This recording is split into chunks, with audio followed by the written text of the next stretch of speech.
अस्सलामुअलैकुम टीचर्स। आज हम मैथ बुक 1 का यूनिट नंबर 6 शुरू करेंगे, जिसका नाम है जियोमेट्री।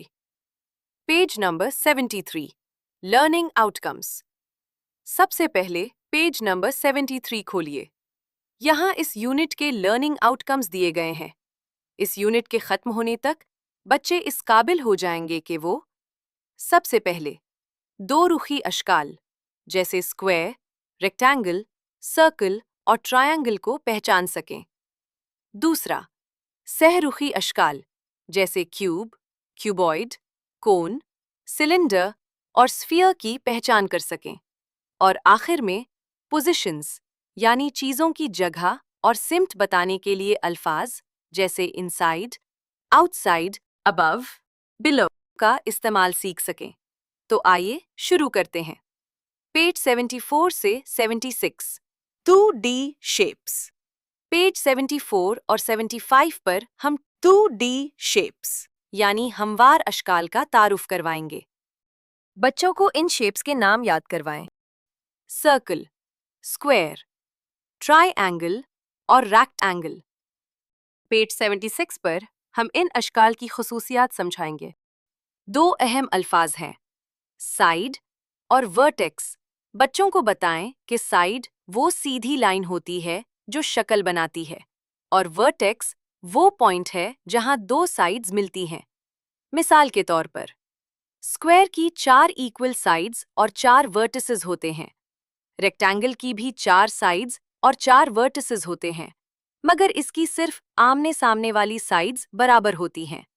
ट्रायंगल की 3 साइड्स और 3 वर्टिसेस होते हैं और सर्कल की 0 साइड्स और 0 वर्टिसेस होते हैं। पेज 77 से 80, 3D शेप्स। अब हम पेज 77 पर 3D शेप्स यानी ठोस अशकाल की तरफ आते हैं।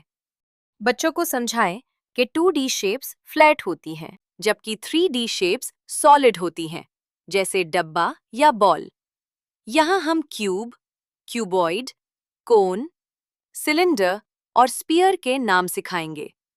पेज 78 पर बच्चों से इन शेप्स की मैचिंग करवाएं। पेज 79 और 80 पर हम 3D शेप्स की गहराई में जाएंगे। यहाँ हम फेसेस, एजेस और वर्टिसेस कोने गिनने की मश्क करेंगे। मिसाल के तौर पर, एक क्यूब के 6 फेसेस, 12 एजेस और 8 वर्टिसेस होते हैं। बच्चों को क्लास में मौजूद चीज़ों जैसे duster, chalk box, water bottle से 3D शेप्स की मिसालें दें। Page 81, quick review. पेज 81 पर क्विक रिव्यू है। यहाँ बच्चों को शेप्स पहचान कर उनमें रंग भरना है और सही शेप के गिर्द दायरा लगाना है। जैसे स्क्वायर के अंदर कौन सी शेप है? जवाब है ट्रायंगल। पेज 82 और 83, पोजीशंस। आखिर में पेज 82 पर हम पोजीशंस यानी जगह के बारे में बात करेंगे। बच्चों को सिखाएं कि चीज़ें कहाँ रखी हैं। इसके लिए हम इंग्लिश के अल्फाज यूज करेंगे। Inside, under, next to, far, near. तस्वीर में देखें, सफ़ेद शर्ट अलमारी के इनसाइड है, जूते बिस्तर के अंडर हैं। पेज 83 पर फिल इन द ब्लैंक्स की एक्टिविटी है। यहाँ मज़ीद अल्फाज हैं, ऑन, बिहाइंड, बिटवीन और इन फ्रंट ऑफ। बच्चों से सवाल करें, बिल्ली कहाँ है?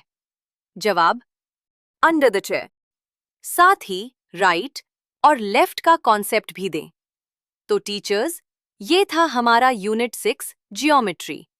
इस यूनिट के खत्म होने पर इस बात को यकीनी बनाएं कि बच्चे स्क्वायर, रेक्टेंगल, सर्कल और ट्रायंगल के साइड्स और वर्टिसेस बता सकें, सॉलिड शेप्स को पहचान सकें और चीज़ों की पोजीशन बताने के लिए सही अल्फाज का इस्तेमाल